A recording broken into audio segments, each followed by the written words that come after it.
Hey everyone, welcome back to the channel. In this video, we're going to learn how to focus stack images using Adobe Photoshop.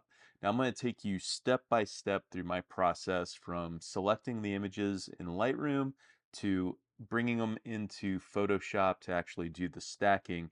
And then at the end of the video, I'm going to show you a couple techniques to deal with problem areas of the final image.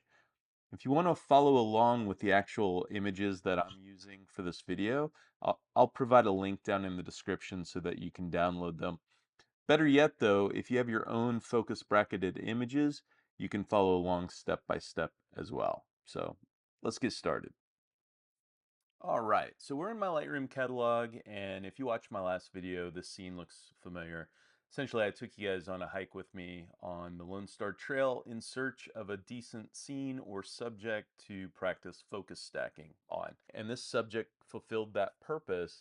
And essentially, my goal for this was for it to be sharp in the bottom left corner of the frame down here, essentially right on the edge of this fallen piece of bark, and I wanted the depth of field or the sharpness to extend all the way down into the forest, essentially right about right here.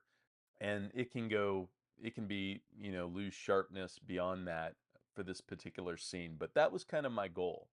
And, I may have been able to get close to that depth of field by stopping down to f11 or f16, um, and focusing at the hyperfocal distance, or even since I didn't need to go to infinity, I probably could have focused a little bit closer. But really, I don't think I would have been able to get the sharpness that we have. Let me go to 100% down here in the corner. I really think we would have lost some sharpness. So that's where focus bracketing comes into play. So that was my goal. I wanted, from the lower left corner, right around the bark there, all the way down the trunk and into the forest by the bushes. All right, so that's the goal.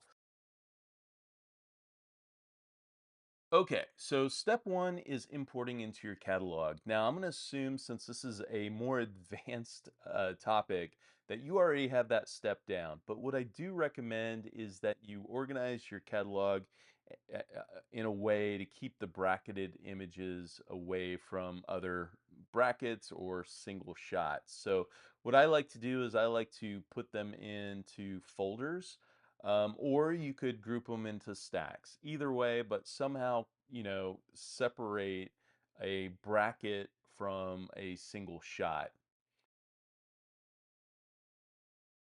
Step number two is you want to select the images that provide the depth of field for your particular vision for this shot. So for this example, I want it sharp from the corner of this fallen piece of bark in the bottom left corner all the way down the trunk of the tree until it enters into the woods right there, like I showed you earlier. So what I'll do is I'll go through each image, and it should be in the order that it was shot. Sometimes files get twist moved around a little bit, so you got to be careful. But you want to go through and you want to check sharpness in each image, and you want to find the extent of your bracket that covers your depth of field. So in this instance, I know shot number one is nice and sharp. That is my foreground shot. And then in between shot number one and shot number eight, the focus is going to go deeper and deeper and deeper into the scene. So I'm going to start at 8 and work my way backwards. So at image number 8, we can see that the sharpness is much further. So my focus point is much further away from where I want it. So it looks like 8 is I won't be stacking number 8. Number 7, I'm starting to get sharpness on the trunk here. So it may be a keeper. It's pretty sharp in these trees though as well. So it looks like this is kind of like the edge of the acceptable sharpness for this particular focus point. So I'm going to go to 6 and see what that looks like, and that's considerably sharper. And you can see that, let's see, what are we in, 300%? So we'll drop back to 200%. But if we hit C, we can compare these images, 6 and 7. Um, and to my eyes, I'm looking at just like this black little piece of bark right here, as well as the foliage right next to it. It looks considerably sharper than number 7. So it looks like the extent of my depth of field ends at 6. Okay, so that means I'm going to just stack 1 through 6. So if you press G, you can go into grid view, and I've already got 6 selected, so I'm then going to hold down the shift key and I'm going to select 1. And so now all the images in between 1 and 6 are selected, and now you need to mark them somehow. So I usually use like a 1 to indicate that I'm using these images for my bracket. Okay. Now these other ones you may or may not want to keep. It depends on the scene. If these essentially go on to infinity, if it was a mountain scene and, today you decide that you want to have a certain depth of field, but maybe tomorrow you want to have it reach a little bit further into the background, well, you better keep those images, because if you delete them, you won't be able to recreate that particular scene. In this case, man, I don't want it to go any deeper. I'm not going to delete them because I may have to redo this video yet again, but I would definitely delete those. Okay, so once we have them selected, now we need to move on to step 3, which is editing the selects. To keep this video shorter, I'm not going to go through extensive editing on these images, but what you would want to do is go through and, adjust it to your liking. Go ahead and add some sharpening to it. For these, I'm just going to hit auto on tone control and leave it at that. All right, so once you have your images selected and edited, now it's time to move them over to Photoshop. Okay, so for step 4, we're now going to take these over to Photoshop. So what you'll want to do is select your images that you've selected, and then right click on them and drop down to Edit In. Now, we've got a whole bunch of options here, and yours might look a little different than mine depending on what plugins you have and so forth. But at the top here, we have Edit in Adobe Photoshop 2024. Yours will show whichever version that you have. We don't want to select this one, because what that will do is open every single image as individual files in Photoshop, and we don't want that. What we want to do is drop all the way to the bottom and select Open as Layers in Photoshop. So click that, and depending on the speed of your computer, it may take some time.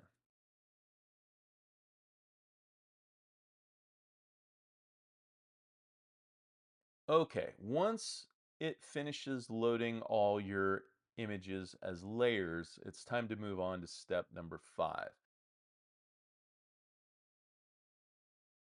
And so you can see over in the layers panel over here that we have our 6 images loaded as layers.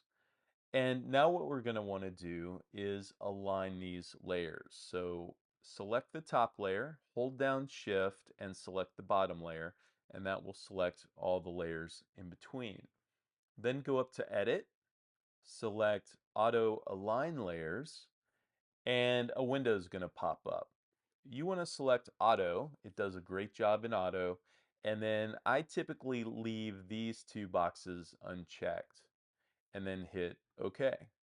And essentially what it's doing is it's aligning pixel by pixel each layer so that they're all lined up and stacked. And you can see not much has changed. It's amazing what it can do. I've shot focus bracketed images handheld before, and it does an amazing job of aligning all the images. It's pretty remarkable. Okay, so we've got our images aligned and they're still selected. So now it's time to move on to step. What are we up to? I'm gonna have to look at my cheat sheet. 6. Step number 6. Okay, so with step number 6, we're gonna go back up to the edit menu. And again, make sure that all of your layers are selected and drop down to auto blend layers.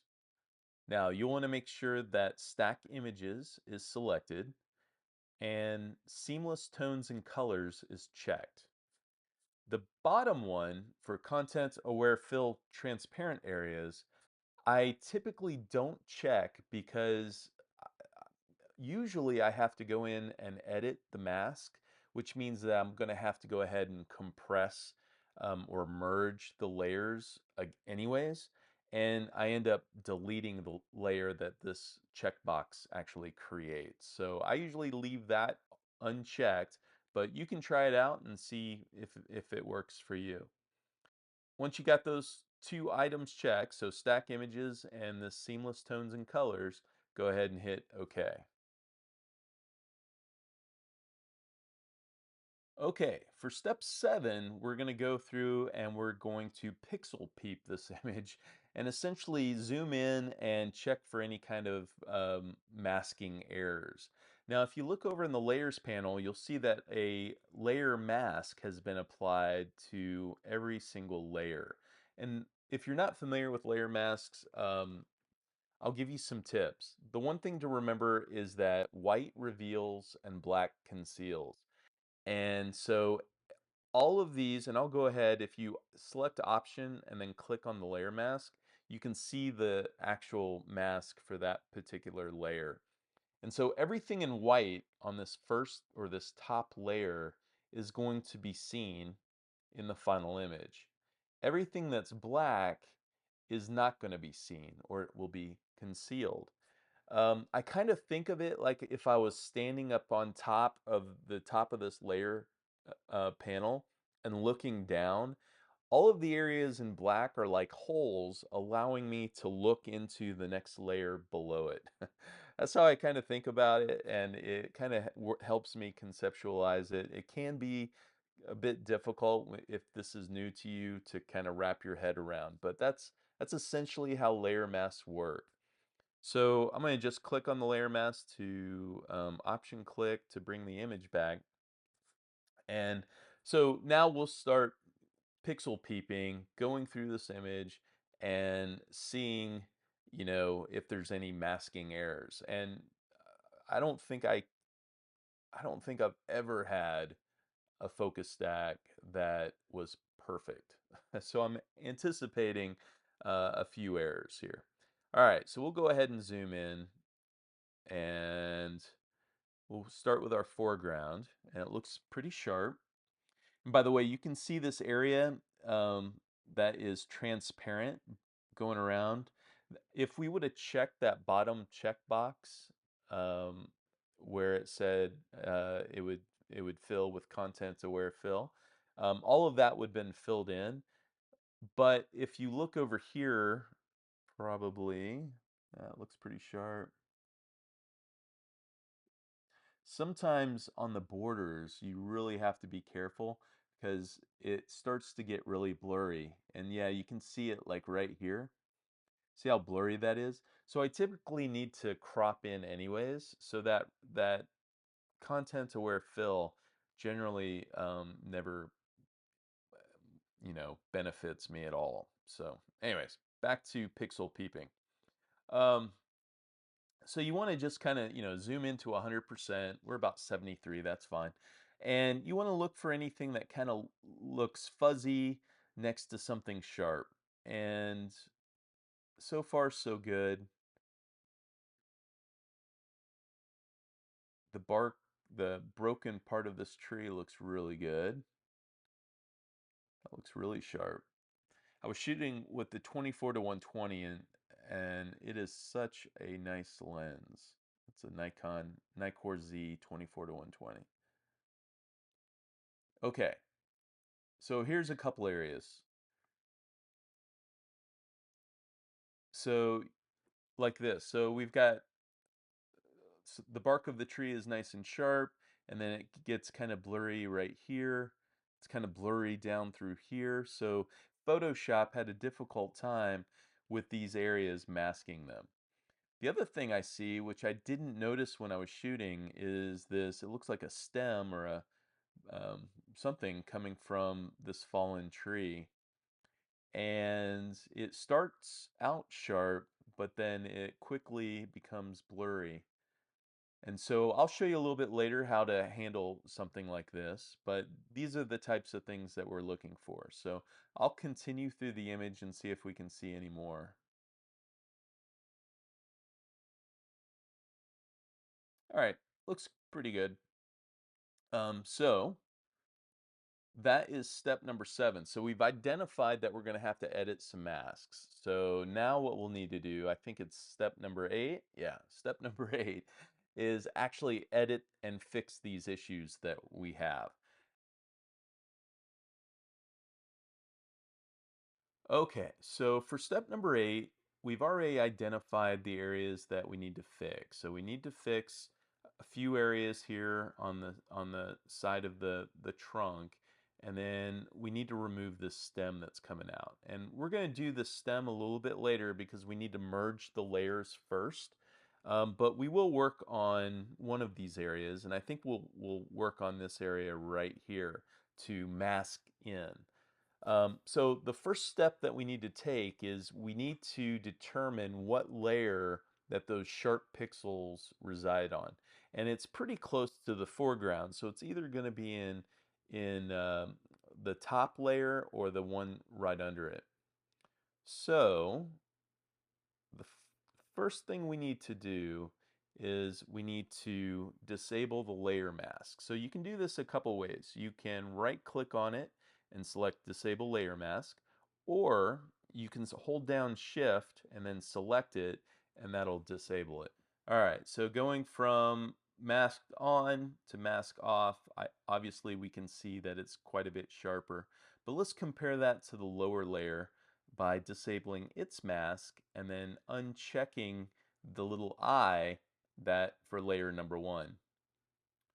Okay, so let's zoom in a little bit. This is 216, that'll be fine. All right, well, to me it looks like layer number 1 is actually sharper than layer number 2. Yeah, it's pretty close, but we'll just call it layer number 1 with my eyes. That's what it looks like. So we'll go with layer number 1. So what I'm going to do is I'm going to go ahead and enable both layer masks. And there we go, and it went blurry again. And so now we need to edit layer 1's layer mask. So first thing is make sure it's selected. So you can see that white border going around it. That means it's selected. And then, like I said earlier, white reveals and black conceals. So to reveal this part of the image, we need to select the foreground color to white. So I clicked on those arrows and it just flipped them. And then I want to select my brush. And I want to select a small enough brush, maybe not that small for this demo, so that I can, accurately mask this in. So that should be good for now, because I also want to demonstrate how to fix any errors. All right, so we'll go ahead and I'm going to zoom in. And again, make sure that your mask is selected, otherwise you're going to draw white paint all over your image. If you do that, Control Z or Command Z will undo it. All right, so now you can see it's painting in those sharper pixels from that layer. And it's looking pretty good. I would need to spend a little more time on it than what I'm demonstrating here, but that looks decent. It's definitely sharper than what it was.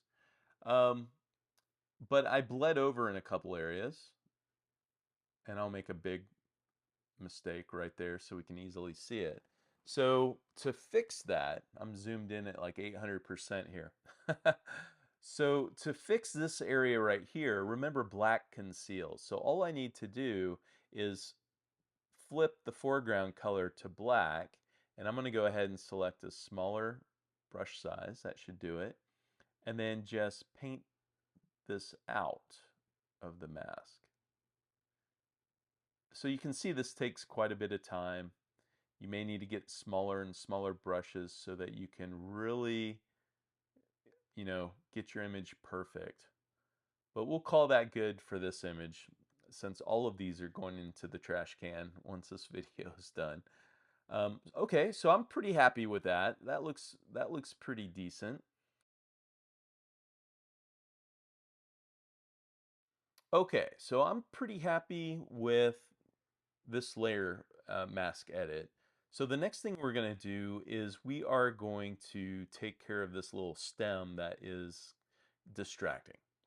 And there's a couple ways we could do this. So if I know that everything is perfect in this image except for getting rid of that stem, then I'll go ahead and flatten the entire image, do my edit on the stem, and then continue on. But I'm never 100% sure that the image is done.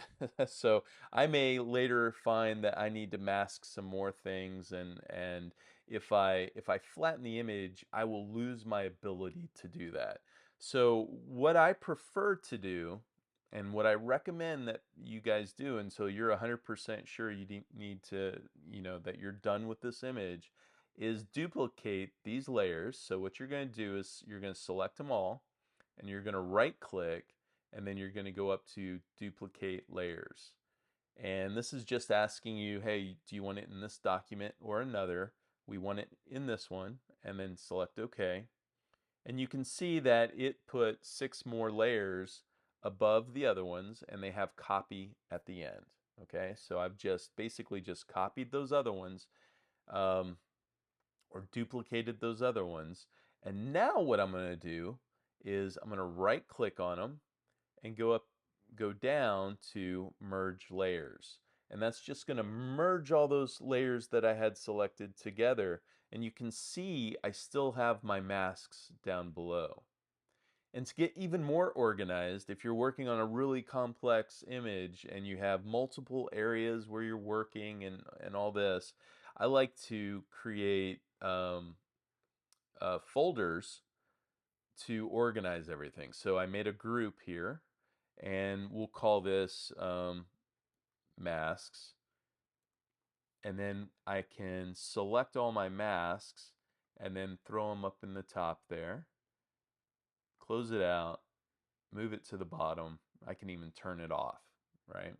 So now if I need to come back, I can, delete this layer. So if I find that there's an error on this layer, I can go ahead and delete it, and I can open these back up, do my edit, duplicate them again, merge them again, and then continue on. So this is just kind of like an insurance policy, so you don't have to redo all the work.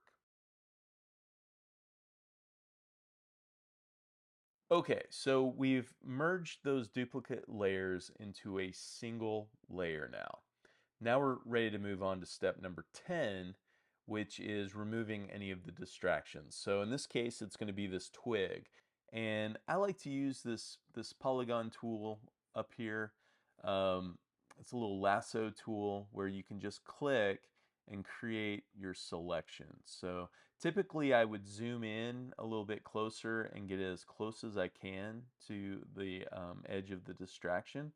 But for this video, we are just going to do it a little bit quicker because I don't want to waste your time.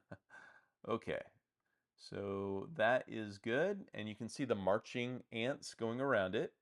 So now what you'll need to do is go down here and select generative fill. So if you don't see a window like this and you're in an earlier version of Photoshop, you'll want to go up to edit and then drop down to either content aware fill, or if you do have generative fill, select that.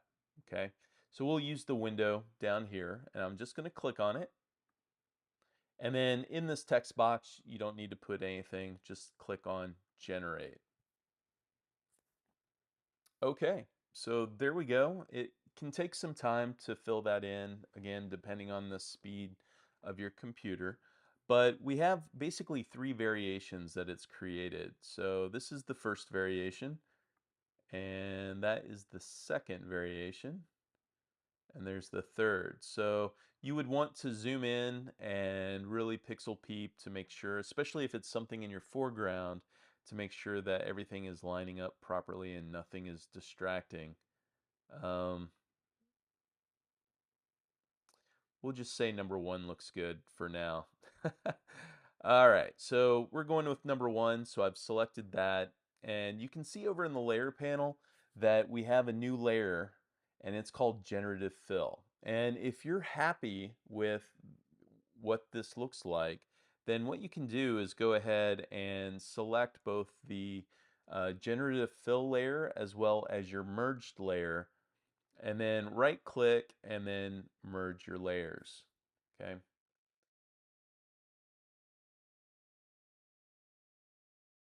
Okay, so we've removed all the distractions in this image, and now the last step, step 11, is to take it back into Lightroom. And there's just a couple things we need to think about before we do that step. And really the big thing is, do we want to keep the layers in this file, or do we want to flatten the image? The more layers that you have in a file, whether it's a Photoshop PSD or a TIFF, uh, the greater the file size. So you want to, file sizes can easily get up to several gigabytes. So you want to really think carefully about whether you're going to need these layers for later, or if you can go ahead and flatten the image. In this case, for this image, I'm going to go ahead and flatten it. If you're deciding to keep these layers, all you need to do is go ahead and just press X or save, and really just pressing X. Since we came here from Lightroom, it'll ask you, do you want to save? Say yes, and it'll save it as a TIFF or a PSD. For me, I'm gonna flatten the image. So I'm gonna just right click in the layers panel and drop down to flatten image. It's gonna say discard hidden layers. I'm gonna say okay. And now it has completely flattened the images, all the layers, I should say, and all my edits are in place permanently. And now I can go ahead and exit out. It's gonna say, do you want to save? Say yes. And now we can go back to Lightroom, and this should be the image right here. So we can bring it up, and there it is, without the distraction and with the fixes that we made to this area, but not to that area. We didn't get around to fixing that. And you can still see this white edge. So what I would do, I always crop in Lightroom. So I would go ahead and bring it into the develop module and then just bring it in a few pixels. And there we go. All right, well, we've got a perfectly, well, almost perfect focus stacked image of a fallen tree in the woods. So thanks for joining me on this video. I do appreciate it, and thanks for sticking to the end. If this video helped you out, please give it a thumbs up. Consider subscribing to the channel. And if you have any comments on either focus bracketing or focus stacking or suggestions for future videos, leave them down in the comments. Till next time, see you later.